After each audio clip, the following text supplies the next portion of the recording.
Another week.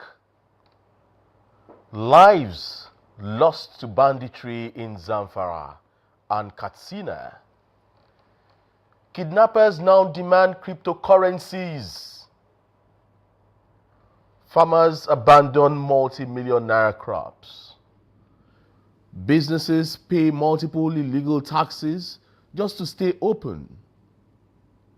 But you see, when violence becomes the loudest voice in the room, who still talks about economic freedom?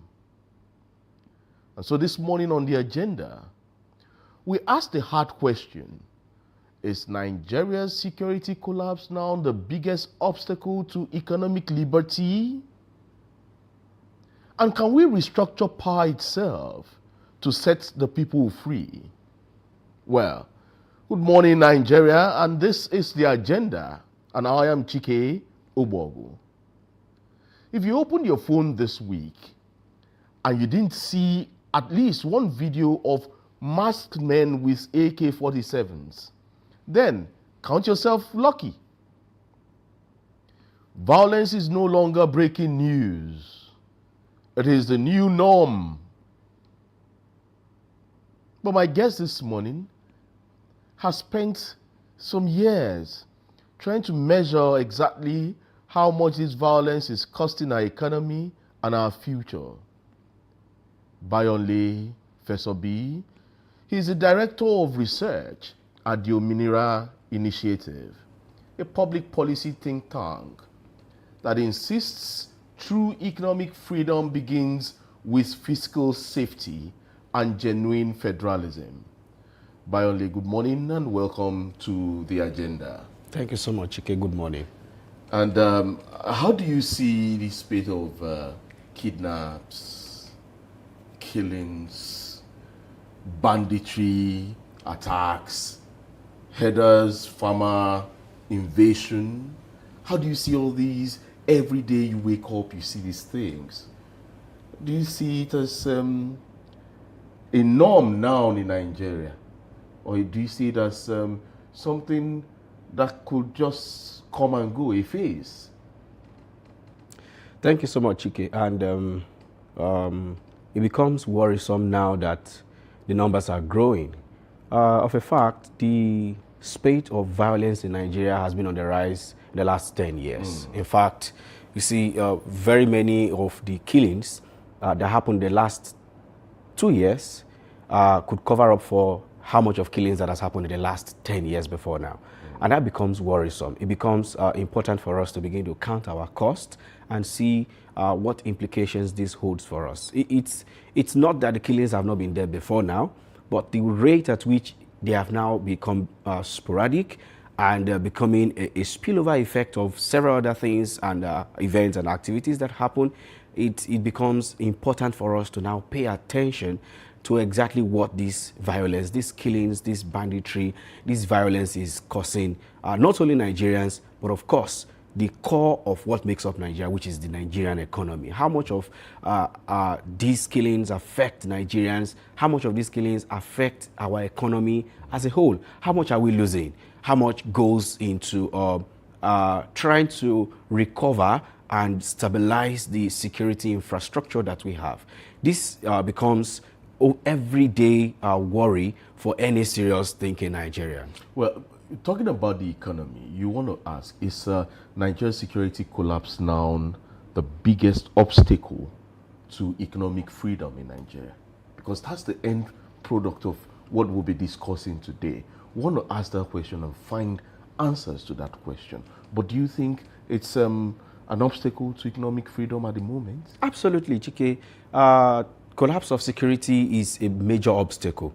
However, not the only obstacle. Right. But being a major obstacle, it has reason to become a major obstacle now. But it's not the only obstacle, of course. The rate at which security is shifting, power allocation, moving how much of control we have over the security element from the hands of the state into the hands of non-state actors is calling for more attention. And yes, it does affect our economy. In what ways? So you see, if you look at farmers who need to abandon their farms and leave crops and, this will eventually affect the cost of food in the market. Yeah. If you recall, if you use the market very well, like I do, right, you would realize that in the early parts of November 2025, the cost of a bag of rice was already totaling to about 50,000 naira.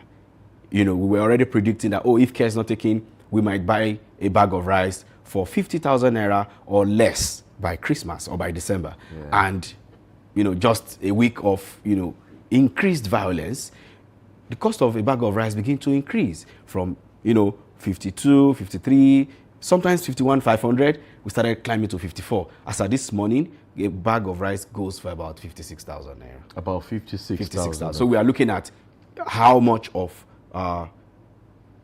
increase comes on food stuff. How does this now affect Nigerians?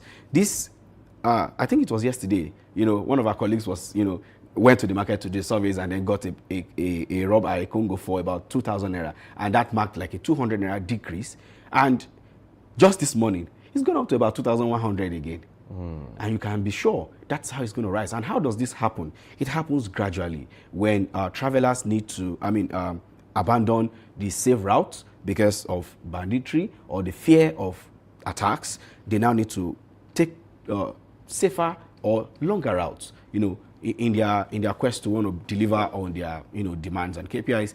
They take those routes so that they are able to still deliver for the demand of those foodstuffs. Now, this requires more funds, requires more money for them to take those longer routes. Of course, it will cost more, and that affects the end price of those commodities. So initially, if it takes 114,000 to bring 10 bags of rice from about Nasarawa to Ibadan, now it takes about 40,000 naira. That's about times 4 of how much it costs. But you see, the sellers would not just increase those prices sporadically. They would place, you know, an average price on all other, across the units that they are purchasing, and it will definitely affect those who are going to consume it. I mean, the everyday Nigerian who would consume those products at the end of the day. If you talk about rice, talk about yam, talk about beans. In fact, the fear for chicken is on the high rise now.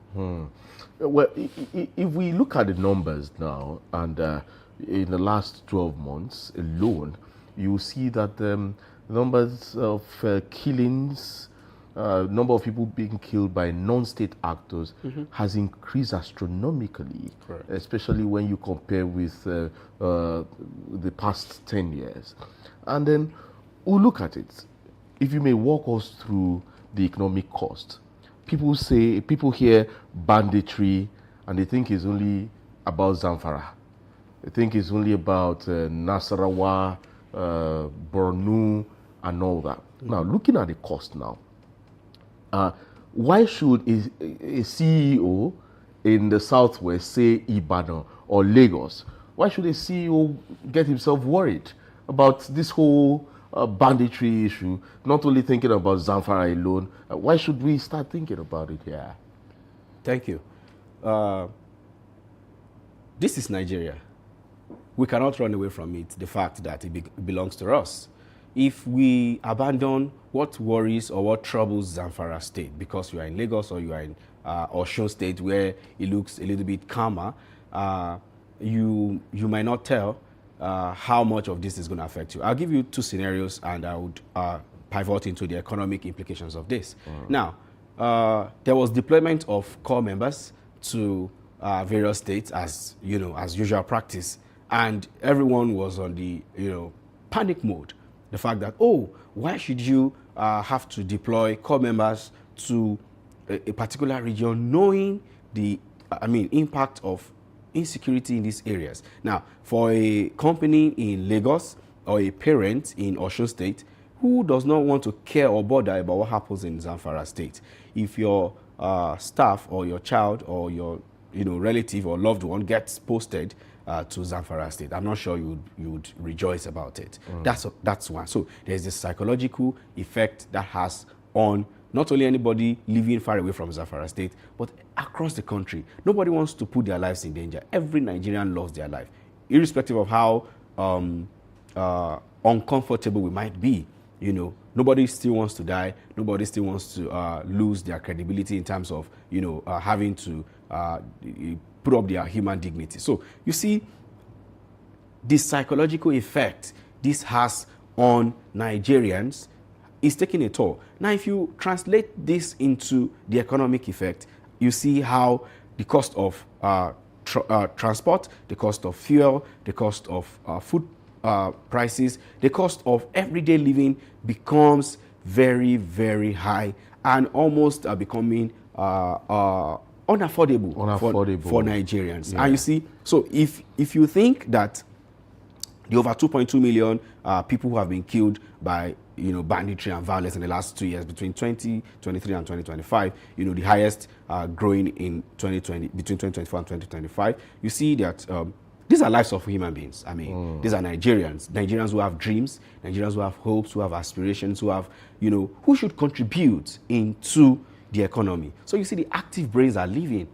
Yeah, right? We are losing the best hands. The drivers, the market women, the traders whose lives are lost, the farmers whose lives are lost in this violence are the ones who have been in this business for a long period of time.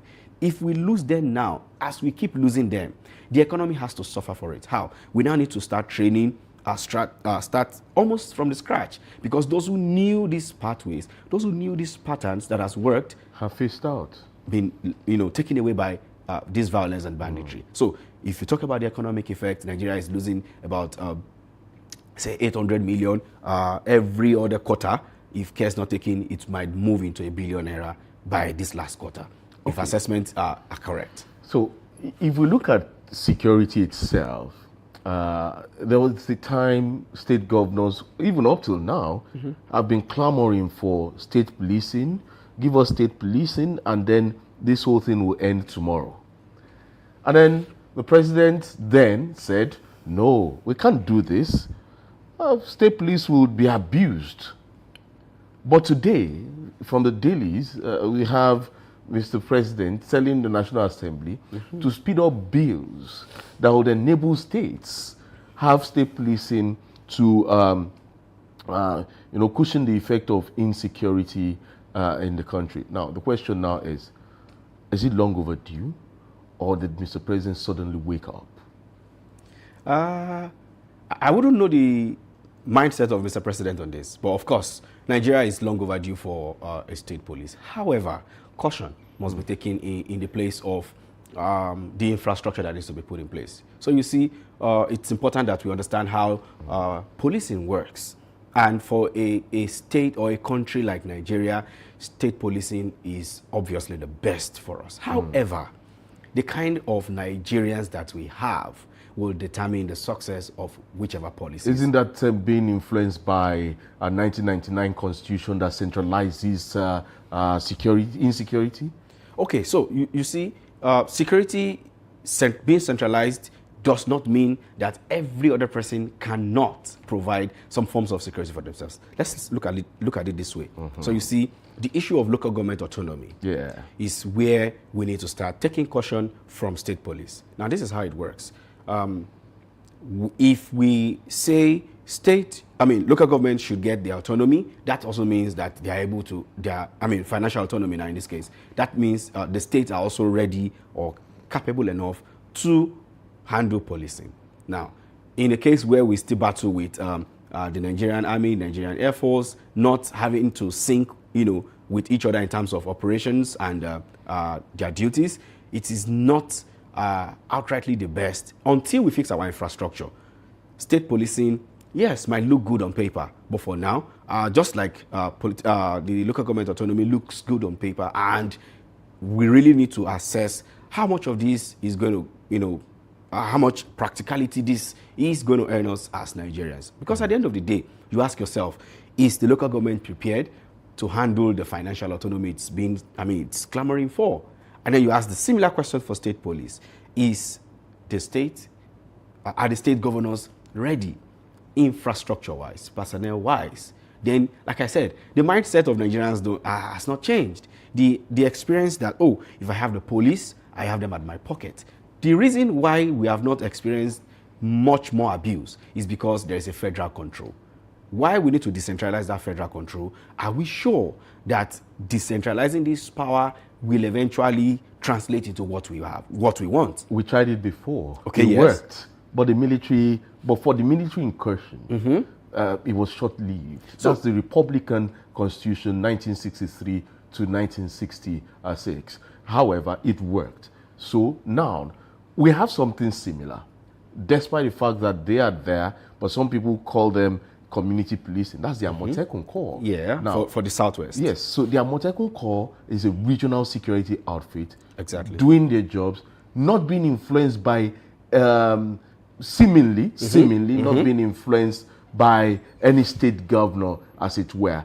They have a mandate and they're doing this. So don't you think that if we have state policing at the moment, that the issue of governors having them in their pockets would not be in the picture per se? It might be there, you have pockets of it, but not entirely, because if you look deep into it, you'll find out that these guys who are meant to be recruited into the state police structure will be the guys who understand the terrain, who understand the language, who understand the culture. Not you bringing somebody from Sokoto to come and be a police officer in Igbora, for instance. He doesn't understand the terrain. He doesn't understand the culture. He doesn't understand the language. Hence, it's going to have a side effect, a negative one, especially when it comes to the discharge of duty. So back to it now. State policing, the pros for it to be effective and not be in the pockets of the governors, and the cons, which one do you think outweighs the other? I think the pros outweighs the cons. How so? So you see, Amotekun has worked because it is not in the hands of one man. If time comes and Amotekun has to be, the fate of Amotekun has to be decided by a sitting governor, you can tell. Yes, we cannot override the fact that governors will definitely use this to their own selfish ambitions. And that is that's the only fair. That is the only fair. Now, like I said earlier, it worked, like you rightly pointed out. However, the mindset of Nigerians at that time allowed it to work. And the mindset was, the independence was fresh, we need to build this country. But now, everybody, larger percentage of Nigerians has a mindset that, oh, now it's the era of a national cake, I need to keep my knife very close and take my cut. If that's the mindset, then community policing, state policing might not cut it out for us. So if a police officer who was probably born and bred, understands the language, understands the culture, is being recruited to the police force to work in his own community, how are we sure that he doesn't have other interests? Because over a Sokoto man who, the analogy of, someone who was born and bred in the north and then has to be deployed to the southwest to police, he has no interest except the interest of the force. Now, the mindset has changed. The perspective of Nigerians has changed. In fact, if you see Abe in Igbora as a police officer, the large perception is that you may likely disrespect him. But if you see Usman, whose language you don't understand, the higher percentage are there that you are likely going to obey. So you're looking at a prophet not having honor in his own town. That's exactly the case. So you see, you might think it will work, but the perspectives have changed. Times have changed. People have evolved. You likely don't even respect your brother in uniform. But the centralized structure helps you to bring a foreign police officer into the system, however, understands its mission and sticks to it. No biases, no interest, no compromises. But it seems not to be helping issues right now. So at the end of the day, you realize that we have more community guys around deployment. Deployment is what we need to look at, not community policing. Because if you eventually cut off Nigerian police force and it becomes Oyo State Police Force, you can be sure that the governor, you can vouch for probably the current ones. How about subsequent governors? Now, the case that happens in the US, where you see governors having to run parallel security outfits against the federal, and there are clashes every other time. That's not what we want to have in Nigeria. It's best we keep it. However, deployment is what determines who mans where, isn't it? Exactly. So why don't we focus on what will eventually help us to get the same result without having to destabilize this current structure? State policing, yes, but infrastructure, perspective, the psychology of Nigerians towards police currently, I'm not sure it's going to help that. Well, there's this report titled "Guns and Growth," "Guns or Growth," why Nigeria must choose either to use guns to protect themselves or keep staying in this whole environment of insecurity. But let's look at the link between restructuring and wealth creation, as it were, because we'll be inching towards freedom, independence, and that's in Yoruba is called Ominira. Correct. So before we delve into that Ominira concept, let's look at the link between restructuring, which you oppose to state policing, and wealth creation. Thank you. So you see, at the end of the day, individuals feel free to create when their minds are at peace. So we look at a pyramid of, say, when there's peace, people's minds are at rest, then all of the factors of microeconomics can now come in, and then they can now play on those elements to create wealth.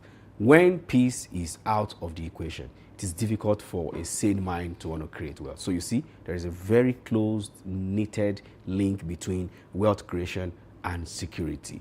However, restructuring of the security infrastructure is definitely long overdue. So if Mr. President is testing the waters with state police, so be it. Well, however, you see, at the end of the day, we ordinary Nigerians would realize that yes, we definitely need to be safe. Whichever patterns or whichever policies would work at this moment to ensure that entrepreneurs, business people, traders, investors, market women can go about economic activities without being interrupted or without being scared or being, in panic of their safety.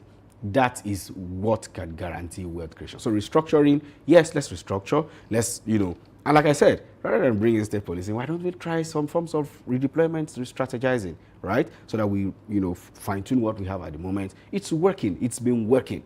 State policing that you pointed out, like I said rightly the other time, did not work for too long until the military came in. And that's because security went on a deteriorating, decline. And it's becoming important now that we now have to take laws into our hands. Guns over growth, you would, of course, pick growth first, because at the end of the day, it is when you grow. There's the conversation of developmentalization of security or securitization of development. Which do you have to pick first? If you put the elements of development, indices of development in an order of priority, you discover that security is also one of those things you need to put in place to be ensured to say, yes, this place is developed. How secured, how safe do I feel in an environment will determine how much of thinking, how much of investment, how much of wealth can be created in that kind of ecosystem. So yes, let's restructure, but let's put at the back of our mind that wealth creation is very, very important in this process as well.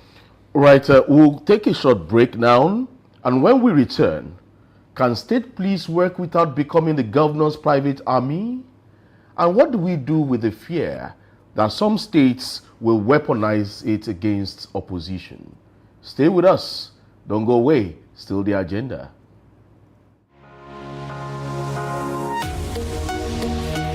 Live from the heart of the action. Welcome to the nerve center of Next Level Broadcasting.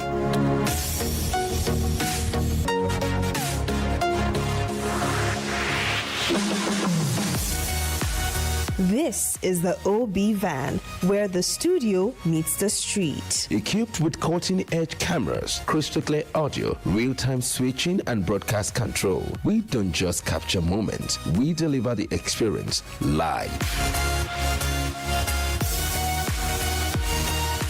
Anywhere, anytime, from stadiums to red carpets, breaking news to buzzing festivals, weddings, birthdays, and all sorts of ceremonies. We bring the world to your screen in real time. It's not just a van, it's a complete mobile production house, a command center, a broadcast beast. This is more than a broadcast. This is the OB van difference. Live, loud, limitless.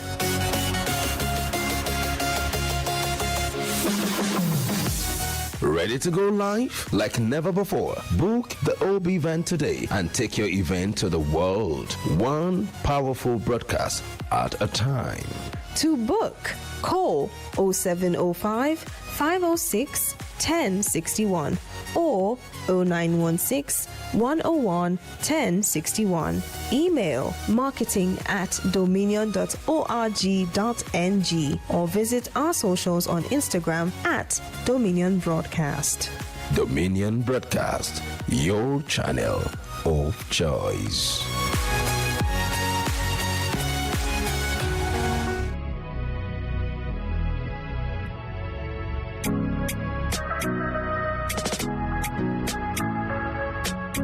Need a professional space to bring your vision to life? Dominion Television Studios offers state-of-the-art facilities perfect for your next broadcast, commercial, corporate video, or live event.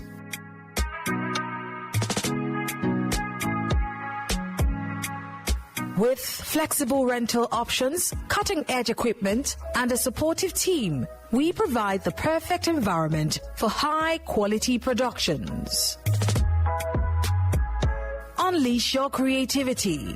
For bookings, email us at marketing@dominion.org.ng. Call us on 0705 506 1061 or 0916 101 1061. Check us out on Instagram, Facebook, LinkedIn, and TikTok @Dominion Broadcast and on X @DominionCast. Book your space today.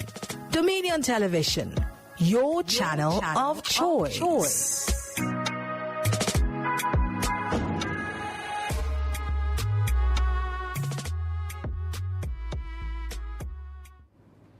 All right, welcome back from that break. It's still the agenda. And I still have Bayonle here in the studio. Okay, before we went on the break, and before we go to the next issue of Niger Delta matters, we're talking about this issue of state policing. And I asked a question before we went on that break. The Southwest governors tried Amotekun, and the federal government clipped its wings then. I remember when late Governor Oluwarotimi Oduanya Akeredolu and Governor Seyi Makinde tried to bring it up, and then the then Inspector General of Police came and clipped the wings at that moment. But you've given us reasons why state police will not thrive. But then, one will still want to ask, can they still work? Can state police work without becoming the governor's private army?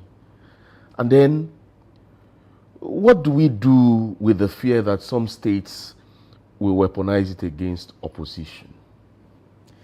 Thank you so much, Chike. Let's just do that briefly so that we move into the Niger Delta thing and talk about Ominira. Okay, great. So, for the clipping of the wings of Amotekun by the Inspector General of Police, I was confident at that point that it was a constitutional matter. And until it was resolved constitutionally, states do not have the capacities to run state police. And that is what Mr. President is correcting now. Now, that did not still stop the agitation of a collective to want to protect what belongs to them. Now, this is what I advocate for. For each state to want a police for themselves might not outrightly work. But you see the agenda, the idea of what looks, Amotekun's structure, fine, perfectly works. Amotekun is not for your state. It's not for Ondo State. It's not for Ekiti State. It is for the Southwest. So if we have a regional arrangement, that's how to test out policies. So you prefer a regional security outfit, not a state. Let's even start with that. So from the region, we can now delve into community policing, not state policing. At first, then we don't start from there initially. Let's start, now we have a federal police. We claim it's not working. Can we decentralize to regions and say we have a Southwest outfit, we have a South-South outfit? All of these regions are protected in that block. If that works, then we keep it. If it doesn't, Then we now translate it into communities, and probably, because for me, honestly, state policing is the last thing on the list. So basically, you're looking at restructuring, what you call total fiscal restructuring. Yes. Where we have balkanized the security architecture to Regions, as yes. it were. So don't you think the whole system also, the Nigerian system, the entity itself, could be balkanized from 36 states to only 6 states, which make up the 6 regions? Do you also look at that concept? Yeah, that concept looks... Do you think it would reduce cost of governance? Oh, no, it and won't. make governance closer to the people? No, definitely not. Do you think so? Yes, I think so. This is why I think so. All right. Right. So you see, it's best that we decentralize government as much as possible. In fact, I so much believe in taking government very, very close to the grassroots. And in my opinion, the state infrastructure cannot do this all in itself. And that's why it's important for states to collaborate with non-state actors in terms of civic organizations, civic society, to help, spread the tentacles of governance into the regions, the suburbs. Now that would negate if we now restructure into about 6 states. Now that means power must come from Oyo State in terms, say, go back to the western region, and what happens in Kwara might repeat itself if the response for security must come from Oyo State. So we don't want that to happen. We want everybody to keep their structures, but security can be, can be regionalized at the moment, which is what I think would work. And this is why I say so. Sorry, Chike, to take a second on that.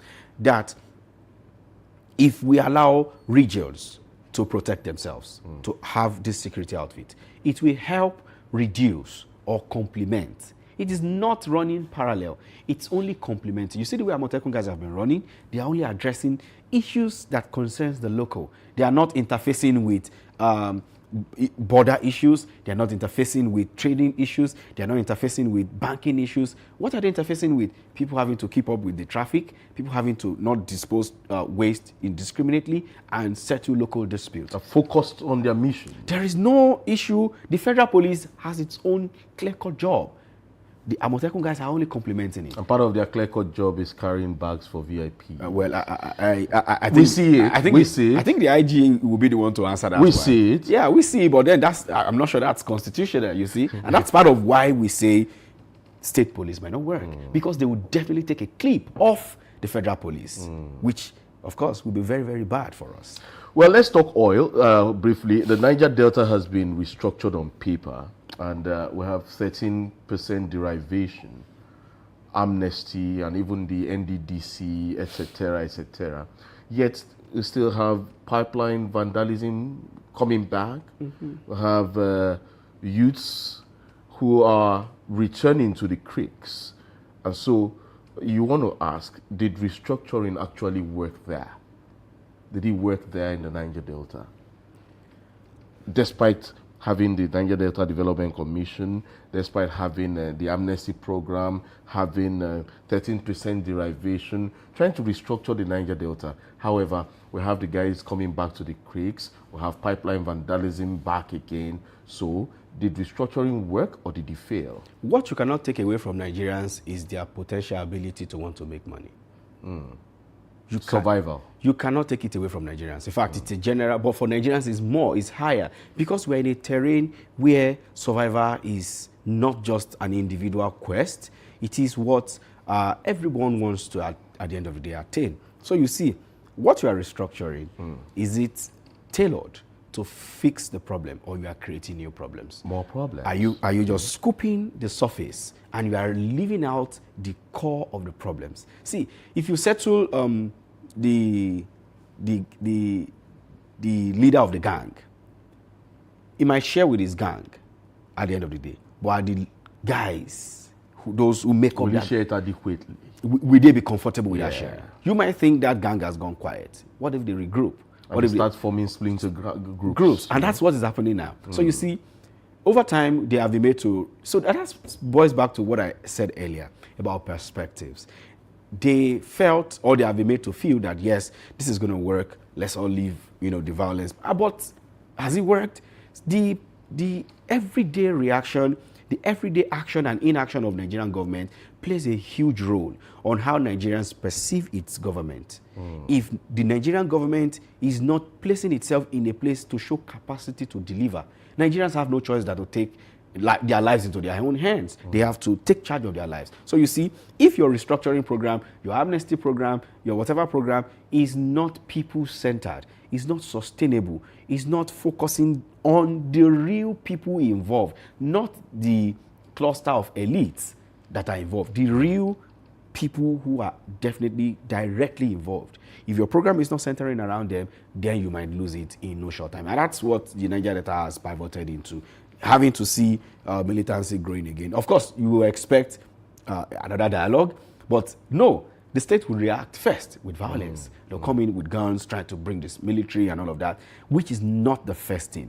How do we sort these guys eventually? A long-term plan is what we need, not a short-lived, let them not disturb my administration from functioning type of agenda or solution.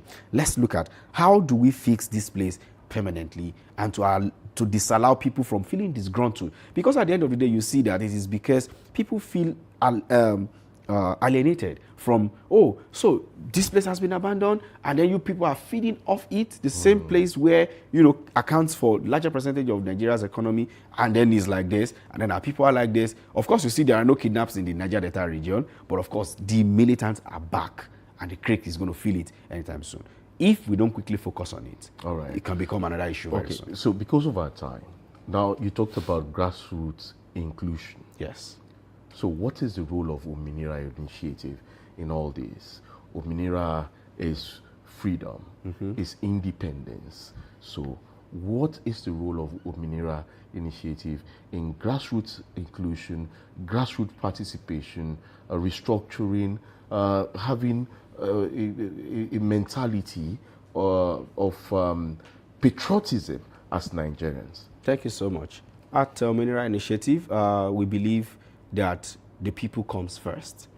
And we are an independent think tank organization where we focus on research-based advocacy and activism for addressing socioeconomic issues. What we essentially do is to advance solutions that will help the ordinary Nigerians to move from their current state into prosperity. We believe that every Nigerian, every African can be very, very prosperous. We believe that a prosperous Africa is possible. And how is this going to work? Is the decentralization of some of these issues. So we believe in a grassroots mobilization. We do this through a couple of angles. We use multimedia tools, we come up with publications, and then we help ordinary Nigerians to understand seemingly complex issues that surround not only Nigeria, but of course, socioeconomic issues in Africa at large. We also try to decompress some of the issues that happen at a national level into local issues that can be understood by everyday Nigerians. We do this by hosting events,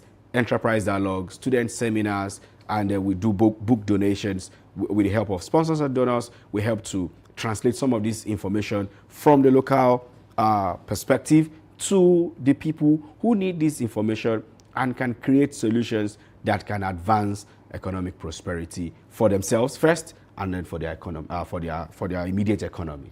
Okay, so for Ominira, which I would want to call independence or freedom, Yes. As it were, do you think the locals, when I talk about the locals, there are locals in the urban areas, and there are locals in rural areas. Correct. Majorly the rural areas. However, do you think the locals are independent? Do you think the locals are free, especially when it comes to electioneering, especially when it comes to their own rights?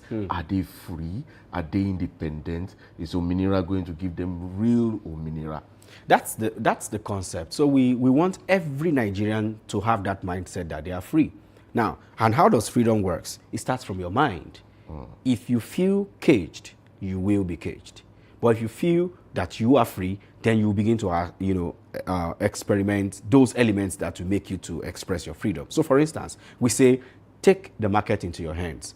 Be the ones to decide the prices of goods. How do you do this? By producing. by engaging in productive economic activities, by ensuring that your market prices are determined by demand, that by the forces of demand and supply. I mean, ensure that you are, investing in technology to boost your business. All of this conversation cumulates into how free a person can be. If I tell you that the figures matter, and that if we stage an advocacy for instance, let me give you a very, very quick one. So there was the issue of land issue in Oyo State earlier in the year, and then, residents are clamoring for, there is a takeover of the corridor of about 500 meters. And yeah, we got, and because we were invested in property rights, and we wanted to make the people know that there are certain actions you can take and you would get the attention of Mr. Governor. And we say, take your grievances to his doorstep. And yes, just on Monday, he acknowledged that people were already frying akara sheyi, and yeah, that concept is in his mind. And that's because people took action. Now, if people are scared to take actions, then they are not free. So Mr. Governor went on to say, there's room for anybody to protest. If you are not comfortable, let me know. That environment gives everybody a relaxed mind to say, yes, we can truly pursue other forms of freedom to choose, to trade, to explore, and to be prosperous. So at Dominia Initiative, we are advancing so many of these solutions and say, you need to craft your messaging. You need to be strategically positioned. You can't want attention of Mr. Governor and you are frying your akara sheyi at Iwo Road. How about go to the government house and, make your grievances known? And yes, he did get his attention and he acted on it. So those are the areas. So one of the very many areas where we do our advocacy, our activism, publications that help, advance the economic prosperity of Nigerians. We're going to have more conversations in coming weeks, in coming days, and coming months on the Ominira initiative, because it's something one needs to key into. Bayonle Fesobi, it's good to have you on the agenda this morning. Thank you so much, Chike. All right, Bayonle Fesobi is the Director of Research, Ominira Initiative. Ladies and gentlemen, the choice is no longer between unity and division. It is between restructuring and collapse. This is the agenda. I am Chike Ubogo. Stay safe out there, please. You can follow us on all our social media platforms, and then we'll come back again for another episode of The Agenda. Bye for now.